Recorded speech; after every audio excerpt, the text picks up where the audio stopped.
And guys, tonight truly is the best night of the week because we have a special guest with us here, my favorite human on planet Earth. And that is my lovely wife, my best friend, Audrey Johnson. So if you guys could give it up for Audrey as we get ready to... What up? Get ready to kick off this evening. Audrey! Wow, what up? Hi. You doing good? Yeah, I'm doing good. This is exciting. This is fun. Oh, this is, and it's with tonight, with our series that we're continuing on, asking for a friend. We're looking at this question or this topic, if you will, that is such a big one when it comes to just this next generation. It's one that as we began to put the question out, the responses we got back were just, it was mind-blowing because it's one of those topics that as we begin to think about, as a lot of people think, man, am I the only one that's wrestling with this? Does anybody know? And that topic is mental health. And that's our conversation here tonight. It's the title of tonight's message is the one about mental health. And so we just have the privilege of hearing just from Audrey's story a little bit. We have a few questions. And Audrey, the cool part about tonight that I really enjoyed was when we began to ask students and leaders, hey, what are those questions that maybe people are afraid to ask?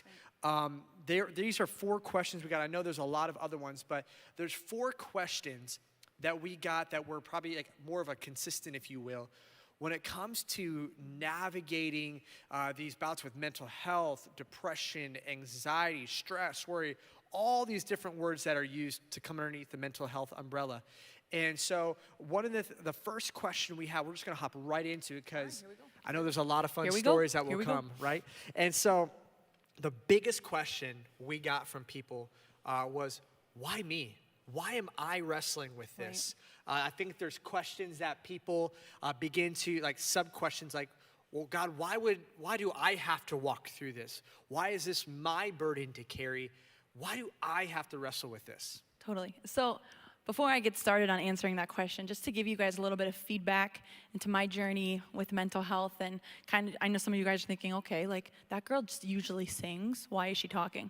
So I would love to share with you why. So with that being said, like when I was 19 years old, I was diagnosed with an anxiety disorder. And at that time, I was wrestling with depression and anxiety. It was kind of like that 2-for-1 duo, which most people have. And it was a really, really dark place for me. And I asked that question, why am I wrestling with this so many times, right?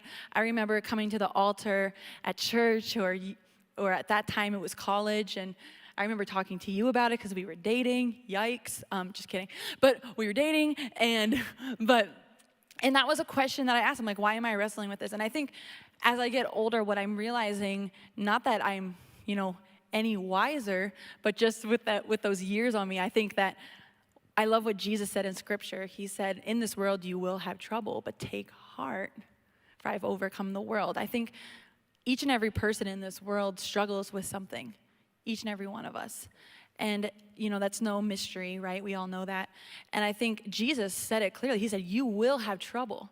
So I think so many times when we struggle with things, we're so surprised. But what I love is that Jesus is never surprised.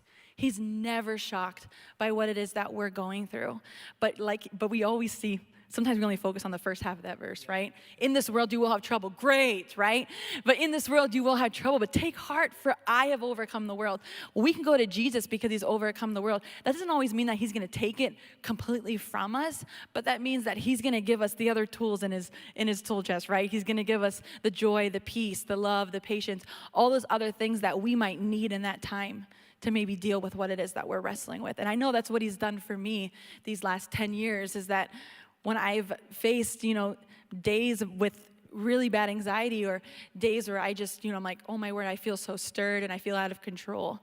In those moments, he's been there with me. He's never left me. And I know that today, because he didn't instantly take that away from me, I'm stronger. And I'm stronger, and I'm in a place that I probably, with him, that I wouldn't be in if he would have just instantly taken that away from me. And I know, just in talking to some of our students, there's this wrestling match that they have, maybe of even acknowledging like, hey, this is something that I need to talk to somebody about. Like we almost say, oh, it's just a bad day, right? What were some of the things that began to if you will, open up the door to just say, hey, like, this is an okay thing to talk about. Like, there are people in my life that can help me with, like, just navigating some of this. What point did you begin to realize that? It took me years to feel comfortable talking about it, years. And when I think about those years that it took me to open up, those are years that I kind of equate with loneliness. It felt like I was caged. I was almost imprisoned in my struggle. And what's so funny, as I have talked about it more in these last 5 years, I have felt more freedom in my life. And that's one of the things, I don't know if you're ever gonna feel comfortable telling someone you're not doing okay. I don't think, you don't wait to feel comfortable. You don't wait to feel good about saying that to someone, because you never will. You'll never feel great about not doing great. Never. So don't wait for your feelings to show you or to tell you to talk to someone. Do it now. Please, do it now. Do it today. And I love how you've modeled this just even in your life. I mean, knowing you now for 14, 15 years, right? That's whoo, buddy. That is a long time. Best years of my life right there. Complicated years, praise God. What I love, though, is how the people that you trusted, though, those are the people you kept going to. You didn't go to 15, 20, 25 different people. You're like, hey, here's the people I trust. And these are the people that I knew were with me, for better, for worse, just on the highs and the lows of this. And I love how you model that, because it's just developed stronger ties within your friendships, and just even to see how God has used that. And I love the illustration you just kind of even painted there of just felt like you were in a cage, because I know sometimes the things that I wrestle with is I'm going I want to be there for someone, but it's man, how, how do you begin to even understand? And the best part of that, as Audrey's been coaching me on, is ask those questions. Begin to jump into those conversations. And so second question we got, which is a really good one, especially for those of you that have maybe grown up in a faith-filled home or have heard this from various leaders, but and you wrestle with this thought of, well, I've been praying that God would take this away from me, but nothing has happened. Yeah. Why? Is there something wrong with me? How would you begin to unpack that? Yeah, I think the first couple of years of when I was struggling with any kind of mental health, I think that was the question, and that was the thing I didn't realize the most. I'm why do I still have this? God, I serve you. I show up to church. Look at all these things I do for you. Help me. And God's I already did it all for you, chick. And but he didn't say it that way. He's way better with the words, but that's probably how I took it. It's great. But one thing I know about Jesus that I absolutely love is that he wastes nothing. Jesus wastes nothing. And if he can teach you something through a journey, if he can teach you something through pain, I know he's not going to waste that. I don't think Jesus or God causes pain, but I know that he doesn't waste it. And what I love is I feel like so much more of my miracle has happened in the journey.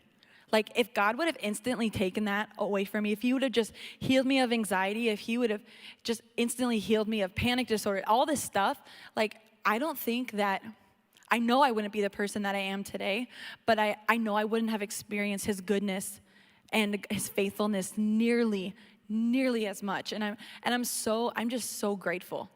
I'm so grateful that he used that, Well, and I think I would like to hear a little bit more, too, of how he's used that, because you've alluded to multiple stories where you've had those questions God, why hasn't anything happened? But then as you're sharing your testimony, the stories of encouragement you hear from other people, or those moments where maybe someone else gets healed and you're still walking through it. How have you seen God move through your ongoing testimony and this story? Sure.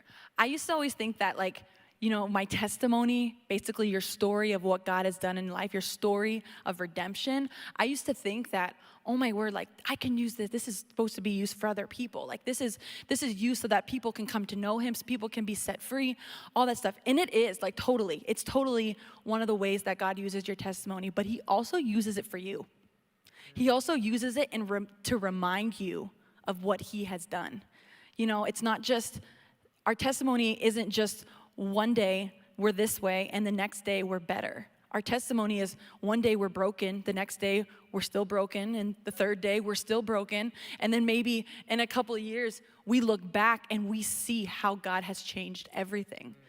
But maybe we would have never looked back, and maybe we would have never praised him if instantly it would, I don't know if that answers your question, but. No, it does. And it's so amazing once again, to hear some of those stories. And I would encourage you guys to slide into Audrey's DMs, just even ask her, hey, what are some of those stories of just you've heard of where you are sharing, like, hey, this is where I'm at, and how God has used that as an encouragement for others that are on that journey, that are just starting it or have been on it for a while. You alluded to this a little bit earlier, and it's kind of our third question here, is how do I begin to understand and recognize the difference between truth and emotions? Yeah. This is a hard one. I mean, I love to say that time and age helps a ton. But today, where you are at, one thing about the truth, I mean, you guys know this, the truth never lies to you, right? The truth is the truth regardless. The truth always aligns with the word of God as well. You guys have heard this probably before. Maybe this is your first time, but everything you need truly is in Scripture. And I love it because so many times where my feelings and my emotions are leading me in maybe paths and in ways that I don't really want to go down, when you come back to the word and the truth, it just takes a reset. But I think the difference between your truth and emotions, man, is like, wow, your emotions can take you places that you probably never wanted to go. But the truth in those times where you feel caged and imprisoned will always set you free. Always. So. I was talking to a leader earlier, and she had a great even perspective on this as well, of like, even when you're in those moments, it's not even necessary that you've done anything wrong, but that it's still looking at how can I realize, like I'm being authentic, like, okay, I'm wrestling with this right now, and this is maybe how I feel, but the truth is God is still here. Yeah. God still sees me. God is still with me. And it's such a powerful, like you said, truth to hold on to in all that. And we're going to get to that here as we get ready to close after this last question. Can I say one more thing? Yeah. Sorry. The one thing about the truth and your emotions is that the enemy cannot live in the truth. He can live in your emotions because your emotions lie to you, right? And it says that the enemy is the father of lies. That means all he does is lie. That's all he knows how to do. But when it comes to the truth, he can't live there. So if there's days that you feel down or you feel defeated, that's not the truth. That's not where you were meant to live. You were meant to live in the place where, one, the enemy can't live, that only Jesus can live, and where there's only light and where you can be set free. So, sorry. That's so good. No, that's some great overtime conversation right there. That's good. Another big question that we got, and it's our last one here tonight, as time is flying, you're just so grateful for you in so many ways. This is awesome. I'm taking some pages out of his book, guys. Taking some pages. Well, you're a lot better at this than I am. So, I mean, that's that. The fourth question we have is, how do I help a friend that is wrestling with anxiety, depression, worry, stress? Where do we begin? How do we help our friends that are wrestling with those? I think the biggest thing that you can do, you can pray for them always. Pray for your friends that aren't wrestling with this. Pray for all your friends. But how do you help a friend that is wrestling with? Just don't make them feel like there's something wrong with them. That is the biggest fear. That is the one reason why that I never told anybody about what I was going through. I didn't want people to treat me differently. And the truth is about mental health is that it changes day to day. So there could be a day that I was having a really good day, and the next day I'm having a bad day. And if I were to tell my friend and share everything on my bad days, they would only treat me like I had bad days, when actually there were days that I had good days. And that's one of the things, like, we don't want to feel different. We don't want to be different. We don't want you to treat us any differently. At times we even feel like God looks at us differently. At times we feel like we're just a problem. And one of the things that you can do as a friend is, when you see those days that we're having bad days, one of the biggest ways that you can recognize when someone with mental health is having a bad day is they usually get really quiet and really isolated. And in those moments, what they need more than anything is for you to reach out. You don't need to say, well, was it one of those days? Just be, hey, how are you doing?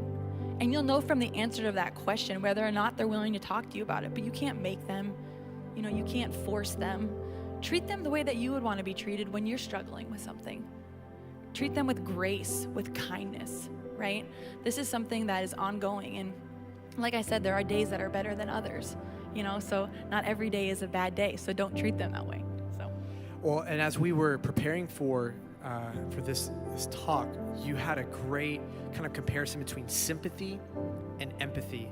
So how would you encourage students and leaders and people going out to walk with their friends or to show up for their friends that are wrestling with this, the difference between sympathy and empathy? Yeah. We have a world filled with people that are sympathetic, which is great. We need that, right? But sympathy says, I'm so sorry that you're going through this. But empathy says, how can I walk with you through this? Empathy offers a hand to you. It doesn't just give a hug and walk away, right? It gives that hug, and then you can hold out your hand and you can offer them help. You can offer them, hey, I just want to be there with you in this time. And sometimes that might mean you sitting down next to them and not talking. Sometimes that's the best thing you can do for someone. And that's okay. Sometimes you don't have to have all the answers. Sometimes the answer is just showing up. That's so good. And if you guys would take a few moments to show some love to Audrey in the comment section here. We're so grateful that you're here to share some of your story. I think it's such a powerful thing. And just to even speak to the last several years as you've walked through this, it's been so amazing to see how you've allowed God to use this as a tool to show empathy to those that are walking through that, for young women, young men that feel like nobody else knows what I'm walking through. Yeah, can I just share one word of encouragement? Just if you're walking through anxiety, depression, bipolar, just anything with mental health, can I just say to you right now, just don't quit. Don't quit. Don't quit on your life. Don't stop fighting. Don't stop believing that the days can and will get better. Don't stop believing that the best is yet to come. Half of your healing comes in what you believe today.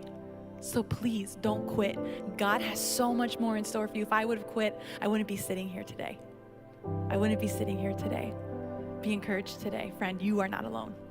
That's so good. That is so good. And that ties perfectly in just to a text that we just want to share with all of you here before we close here this evening. It's found in Mark chapter 4 in the New Testament, verse 35.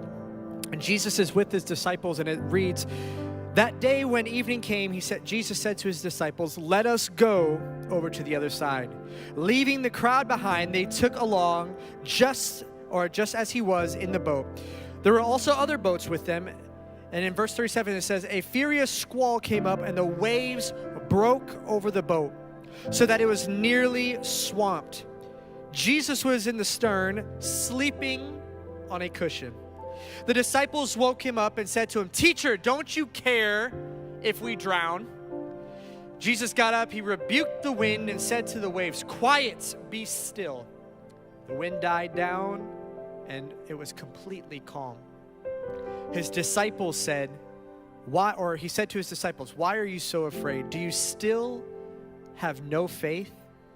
And they were terrified, and they asked each other, who is this that even the wind and the waves obey him? As I look at this text and as I just even reflect on what Audrey was saying, there's a powerful reminder that all of us can take from this text here in Mark chapter 4. As it's been said before, it's, just because Jesus is in our boat doesn't negate that we are going to go through any storms. Just because Jesus is in our boat doesn't mean we're not going to get a little soaked. But I think there's some of us here tonight that we look to Jesus in our boat and we think he's asleep. We think that he doesn't see what we're walking through, that he totally understands what's going on inside of us. Yet instead we see the sleeping Jesus in the boat as something to be fearful of rather than be confident in.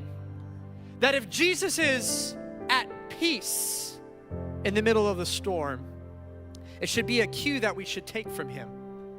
You see, just because Jesus is in our boat doesn't negate us from going through storms. It means we're going to get through them. Just because Jesus is in our boat doesn't mean we're not going to get soaked, but what it does mean, you're not going to sink. And as we begin to navigate this, you might be watching, you might be like, well, I don't maybe connect with the mental health conversation. I'm walking through other stuff. This conversation goes into each and every category, whatever you might be walking through in your life. And that is a reminder that Jesus is in your boat. And even though you will go through storms, the wind and the waves, they'll come, they'll crash into your boat. But to be encouraged, as Audrey said, John 16:33 says, take heart, for though you may have trouble, take heart, I have already overcome the world. And to see that in this story, Jesus is so at peace that he is able to sleep in the middle of the storm. Friend, wherever you're watching here tonight, may you be encouraged that Jesus is in your boat. For those of you that are navigating various levels of mental health, can we just say that Jesus is in your boat? You are not alone. That wherever you find yourself on that journey, just be encouraged that as the wind and the waves may seem that they are crashing on your boat, that is your life, that Jesus is in it and he's at peace, and he's saying, stay calm and sail on. I am with you. I will never leave you or forsake you.